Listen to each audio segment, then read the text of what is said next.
AP 10th class సంబంధించి ఇవాళ మనకు S7 ఇంగ్లీష్ ఎగ్జామ్ అయితే అయిపోయింది.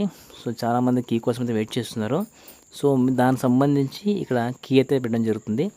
మీ దగ్గర ఉండే 10th class English question paper అయితే పక్కన పెట్టుకోండి. ఇక్కడ ఈ ఆన్సర్స్ మొత్తం అయితే మీకు కీలు రాసుకోండి. మీకు ఫైనల్ రివిజన్లో కానీ తర్వాత మధ్యలో మీకు రివిజన్ చేసుకోవడం కానీ అయితే బాగా పనికి వస్తుంది. ఒకసారి చెక్ చేసుకోండి మీరు ఎంతవరకు ప్రజెంటేషన్ చేశారు ఏంటనేది. అలాగే ఏంటంటే మనకు ఈ S7 నుంచి ఈ FA పేపర్స్ నుంచి ప్రీఫైనల్ నుంచి ఆల్మోస్ట్ దాదాపుగా మీకు క్వశ్చన్స్ అయితే వచ్చే అవకాశం ఉంది ఫైనల్ ఎగ్జామ్స్లో. కాబట్టి ఈ కీని ఎటువంటి నెగ్లెక్ట్ చేయకుండా ఒకసారి అయితే మీ కీ మొత్తం రాసుకోండి మీ క్వశ్చన్ పేపర్లో.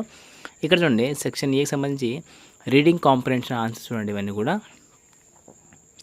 ఒకసారి చూసుకోండి. అలాగే మీకు ఎంతవరకు కరెక్ట్ అయినా ఒకసారి నాకు కమెంట్ చేయండి. అలాగే గ్రామర్ పాయింట్ కానీ అన్నీ కూడా చూసుకోండి. ఇక డైరెక్ట్గా వచ్చేసి మీకు ఆన్సర్లో మాత్రం ఇవ్వడం జరిగింది.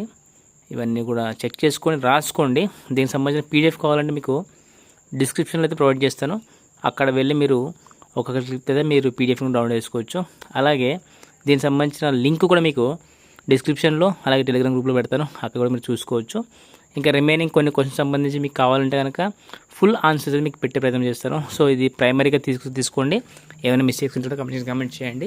ఇంకా ఏమైనా మిస్ అయితే కూడా నాకు చెప్పండి. సో అది ఫుల్ కీ అయితే మీకు పెట్టే ప్రయత్నం చేస్తాను. And stay tuned for more updates. అలాగే మన ఛానల్లో 10th క్లాస్ ఇంటర్మీడియట్ మెటీరియల్స్తో పాటు మోడల్ పేపర్స్ అండ్ కీస్ కూడా అనేది మీకు వచ్చేస్తాయి. Stay tuned for more updates and don't forget to subscribe our channel and share with your friends who need this one. And thank you so much for watching video.